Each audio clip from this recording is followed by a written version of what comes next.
Alright guys, I'm gonna be honest with you. Y'all don't know what I've been through to take this little adventure on the Punisher today. If you did, you might appreciate me. Let's dive.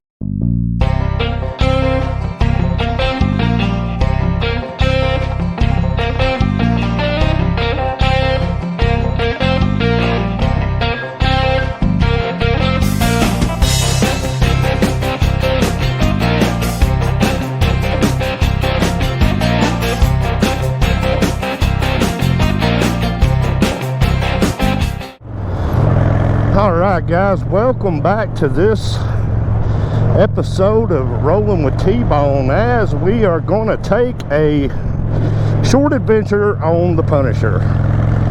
If you're new here, welcome in. My name's T-Bone. I make motorcycle content. If you're old here, welcome back. You know what's going on. And usually when you see T-Bone astraddle the Hick from French Lick, the Punisher, well, that usually means there's some kind of adventure waiting around the corner. Now, I gotta tell you something, guys.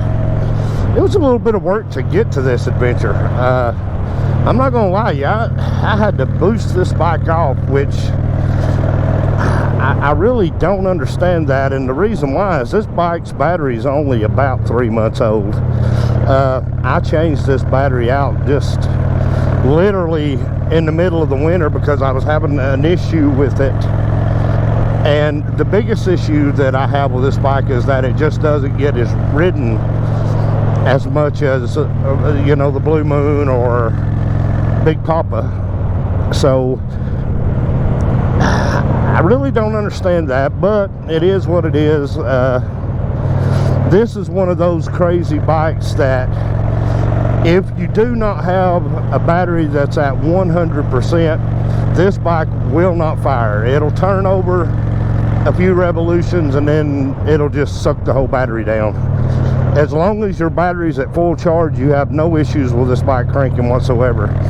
And one of the things that kind of gets me is this battery is not that old, and it's also a gel battery, and usually I don't have this kind of issue out of gel batteries.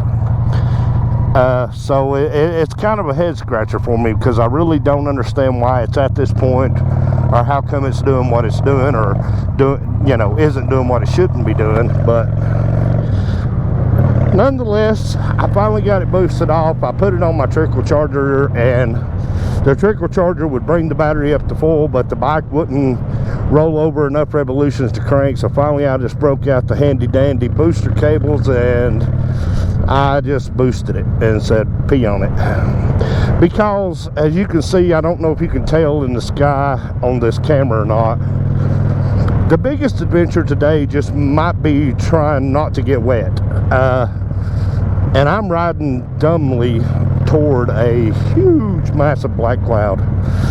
So if you see me whip a Yui in the middle of the road, mind your own business. I just don't want to get this GoPro wet because this is a GoPro that doesn't have a waterproof case for it. Not saying that they don't make them, I just don't have one. So I really am very choosy about when I use the GoPro with Mother Nature, because she just is unforgiving. She doesn't care that T-Bone's riding down the road using his GoPro that he really doesn't want to get destroyed by water. Mother Nature doesn't care about that. Apparently, like my motorcycle doesn't care that it needs to crank when I hit the button. So today started out a little bit more difficultly than I wanted it to, but you know, it is what it is, and it's going to be what it's going to be.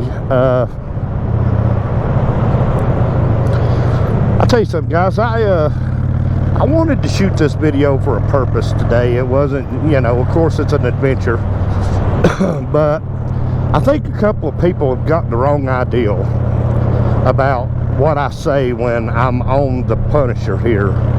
So we're going to jump into that real quick. Yeah, this might be a bad idea, guys. I may end up getting wet. or run over by a doggy.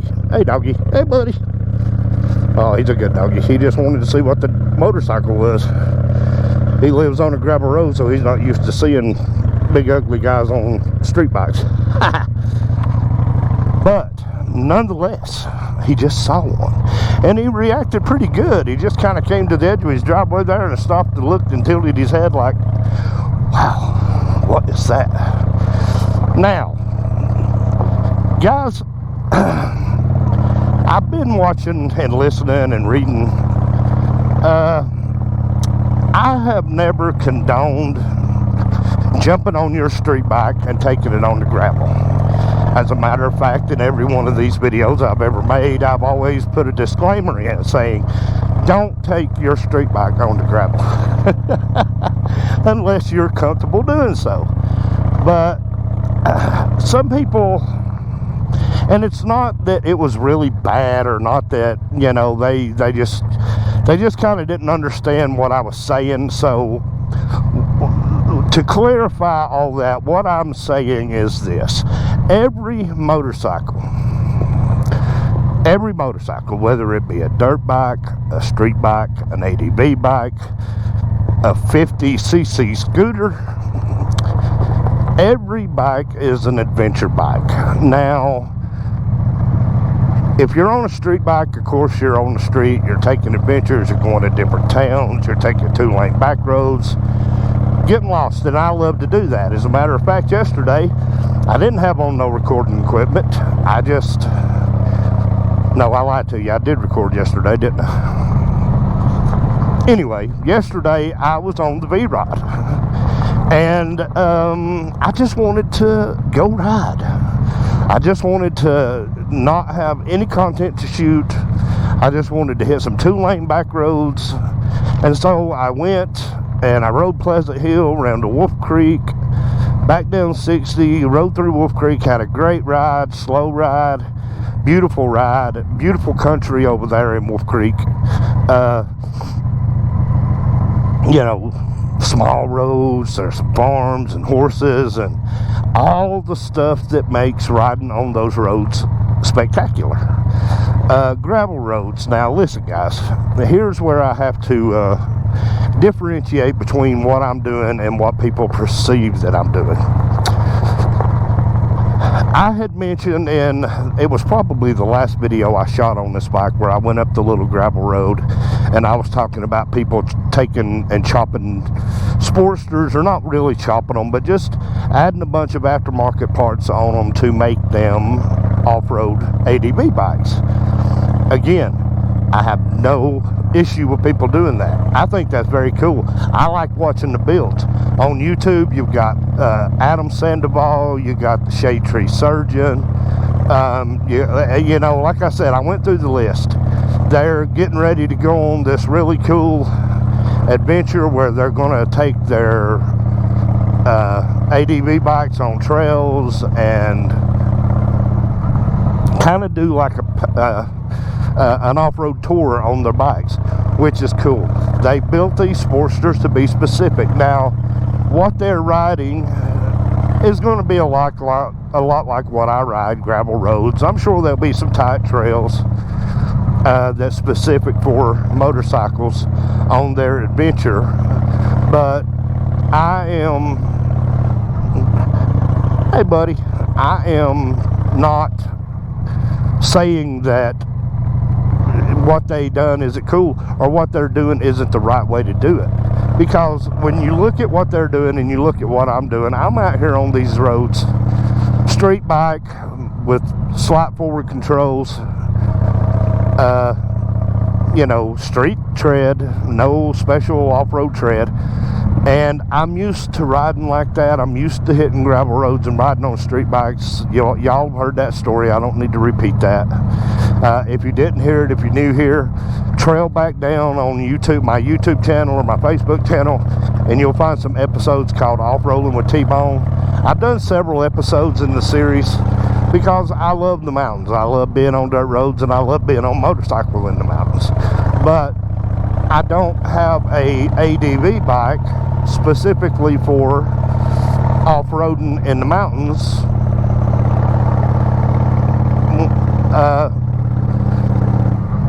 What I do it with the Punisher, the 750 Honda Shadow Spirit, for two reasons. And the first reason always being that I am comfortable doing it.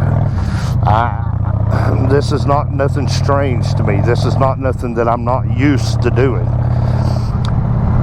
But the other big reason is because I'm just not going to go spend money to buy an adventure bike when I have one. Now, when I say I like riding through the mountains, I like staying on the main road. If there's a good road for a side trail, I don't mind getting off on it. But I don't like getting in places where you got to have long travel suspension, or you'll bottom your bike out and tear the bottom out of it. There is different levels of off-roading when it comes to motorcycles. I'm at the basic level of off-roading, which is just staying on a nice clean gravel road. Sure, there's going to be ruts, sure there's going to be potholes, but for the most part I don't have to have 4 inches of clearance on the front end or 6 inches of clearance on the rear end and the front end to get through these places. Basically all I'm doing, and it's not really nothing special, essentially all I'm doing is just riding on a gravel road. But I'm riding through the mountains on gravel road, and I'm getting to see beautiful scenery, and I'm getting to be where I want to be and do what I want to do. And that to me is worth more than I can put into words, because you know what, I think we'll ride out to the old campground, out to Tumlin Campground, right out there and spin around. But when I hit a road like this, I'm not hitting this road to run 35, 40 miles per hour, 50 miles per hour. I'm not in no hurry. I'm cool with 10, 15 mile per hour in second gear, just kind of, cruising. And this bike is so good for that because it's a water-cooled motorcycle. And in the last video, we discussed the water-cooled versions and, liquid versions and air-cooled, and it's an old 650 Thumper sitting there. Never noticed that bike before the whole time I've been riding through here. Looks like it's missing a few parts, but I'll be worth checking in on one of these days, see if they want to turn it into a project. Anyway, I said something stupid the other day at Appalachian Mountain Rides when I looked at Milkman and I said, you know what, I'm thinking about bobbing this bike. Now, keep in mind, when I said I'm thinking about bobbing this bike, I hadn't ridden this bike in just a few minutes. So, of course, it's been at Appalachian Mountain Rides because the boys took care of the carburetor work for me that, I was having the carburetor issues. Jay-Bird took care of that, bragged on him in the last video. But where I'm at now is the Fat Boy busted a fork seal last Sunday, I guess, a week ago. So I've got it at Appalachian Mountain Rides, having the fork seals redone. It wasn't no major blowout, it just one of the O-rings finally just gave up the ghost. That looks like TBA's been in here doing some work on this road. Cool. But nonetheless, it just gave up the ghost.